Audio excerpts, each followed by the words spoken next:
Today discuss about spinning calculation.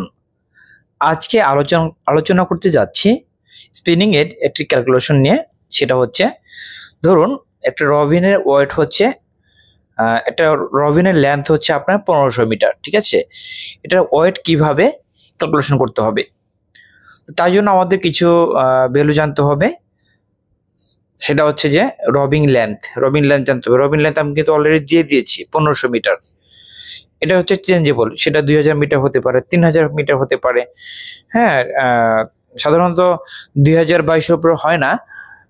ধরুন 2200, 2100, 2000, 1500, 1000, যা বিভিন্ন ধরনের লেন্থ হতে পারে, ঠিক আছে। রবিং লেন্থ হচ্ছে 1500 মিটার, রবিং হ্যাং হচ্ছে 0.90, এটা কিন্তু চেঞ্জেবল।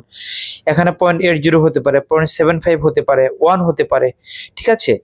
তো এবার হচ্ছে রবিং ওয়েট ইকুয়াল হোয়াট। তো আমরা সলিউশনে চলে যাই। সলিউশন হচ্ছে যে এটা সূত্রটা হচ্ছে যে 1500 মিটার রবিং ওয়েট বের করার সূত্র হচ্ছে 1500 অর্থাৎ রবিং লেন্থ ইনটু হচ্ছে 1.0936 ডিভাইড বাই 840 ইনটু হচ্ছে, যেহেতু আমরা কেজিতে নিব, 2.2046 ইনটু হচ্ছে রবিং হ্যাং, ঠিক আছে। যদি আমরা এটাকে ক্যালকুলেশন করি তাহলে আমরা পাবো হচ্ছে 0.98 কেজি, অর্থাৎ একটা রবিনের ওয়েট আমরা পেয়ে গেলাম। এখন যদি বলা হয় যে আপনার 816 স্পিন্ডেলের আপনার কত কেজি হবে, অর্থাৎ এই তখন আপনি কিভাবে ক্যালকুলেশন করবেন। অর্থাৎ যে 816 স্পিন্ডেলে আপনার 1500 রবিং ফিট করা আছে, ঠিক আছে।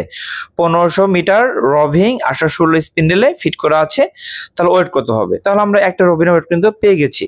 এই একটা রবিনের ওয়েট দিয়ে আপনার এই 816 স্পিন্ডেল, অর্থাৎ যে আছে 816 স্পিন্ডেল, এটাতে আপনার গুণ করতে হবে।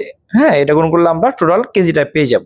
অর্থাৎ 816টি রবিংয়ের ওয়েট হবে 799.68 কেজি, অর্থাৎ 800 কেজি আমরা লিখতে পারি, ঠিক আছে।